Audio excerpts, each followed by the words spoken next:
Wabarakatuh. Yang saya hormati Bapak Ketua Umum PBNU,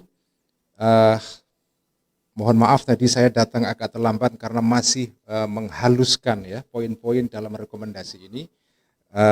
Dan alhamdulillah tim rekomendasi di dalam Munas dan Konves NU ini berhasil merumuskan beberapa poin penting. Saya tidak akan membacakan semuanya, tetapi ada 3 rekomendasi penting yang perlu disampaikan kepada para teman-teman wartawan.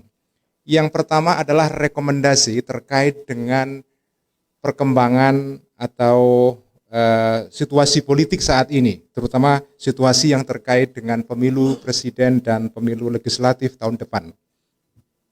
Inti rekomendasi kita adalah bahwa NU tidak tertarik untuk terlibat di dalam politik dukung-mendukung.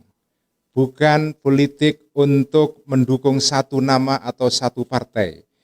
NU berpolitik berdasarkan nilai. Bagi NU yang penting adalah bukan siapa dan partai apa yang didukung, tetapi nilai apa yang hendak diperjuangkan. Politik adalah harus didasarkan kepada nilai-nilai kemaslahatan, keadilan, dan kesejahteraan. Itu adalah rekomendasi kita terkait dengan politik elektoral atau politik pemilu mendatang. Kemudian di dalam rekomendasi ini juga diputuskan beberapa pedoman berpolitik bagi warga NU. Kita merujuk kepada keputusan Muktamar NU pada tahun 1989 di Krapyak, di mana di dalam muktamar itu dirumuskan 9 pedoman berpolitik bagi warga NU. Secara ringkas saya akan bacakan. Pedoman itu adalah: pertama, politik bagi NU adalah bentuk keterlibatan warga negara dalam kehidupan berbangsa dan bernegara. Kedua, berpolitik haruslah didasarkan kepada wawasan kebangsaan untuk menjaga keutuhan bangsa.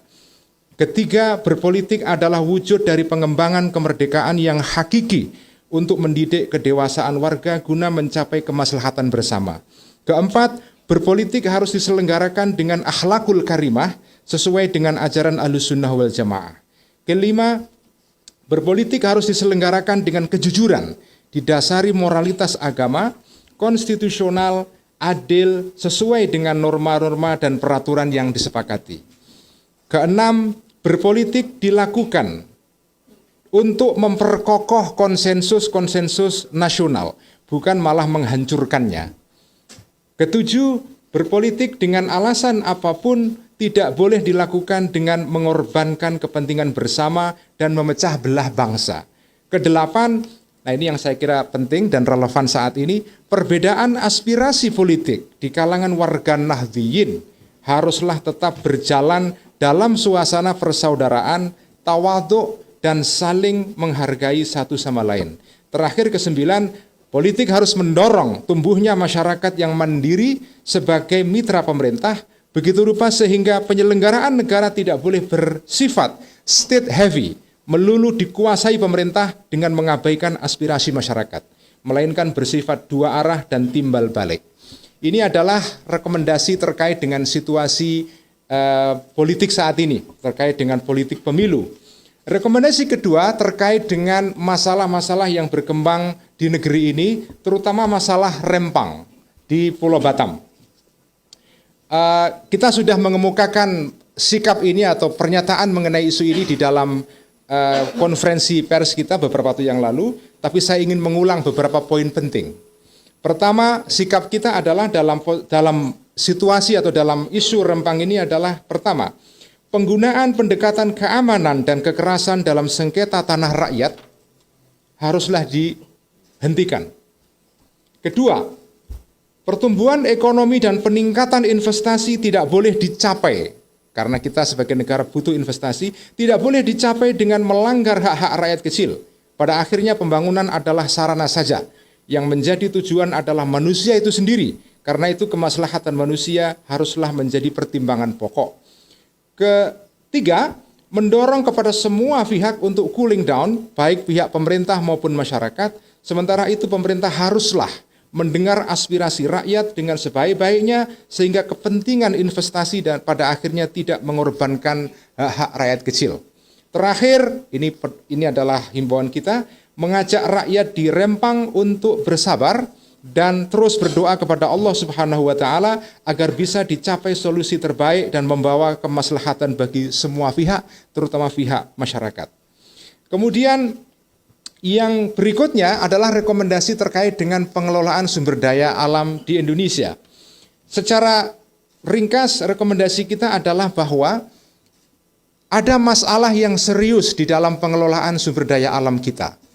Pengelolaan sumber daya alam kita dilaksanakan dengan cara yang mengabaikan aspirasi-aspirasi publik dan masyarakat.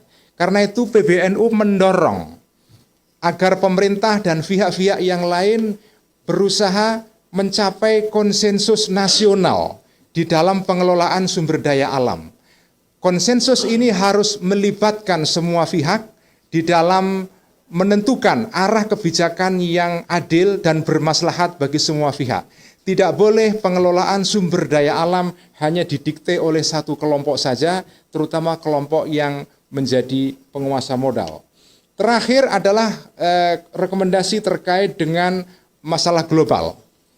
Rekomendasi ini adalah terkait dengan adanya konflik, polarisasi, dan kebencian yang makin menguat di seluruh kawasan di dunia. Adanya populisme, politik populisme yang berkembang di banyak negara, dan itu semua adalah perkembangan dan kecenderungan yang memprihatinkan. Karena itu PBNU dalam hal ini mengusulkan dua hal. Pertama adalah agama harus berperan aktif menjadi solusi bagi problem-problem global. Tetapi agar agama bisa menjadi solusi bagi problem global ini, agama harus melakukan kritik diri. Karena ada pemahaman-pemahaman keagamaan yang menimbulkan konflik benturan identitas antara satu kelompok dengan kelompok yang lain. Sebelum agama menjadi sumber solusi bagi masalah dunia, agama harus melakukan pemahaman ulang terhadap ajaran-ajarannya, pemahaman-pemahamannya, tafsir-tafsirnya, begitu rupa sehingga pemahaman ini sesuai dengan kondisi sekarang. Dengan begitu agama akan memperoleh kepercayaan publik untuk menjadi sumber solusi bagi masalah global. Sekian, terima kasih. Wassalamualaikum warahmatullahi wabarakatuh.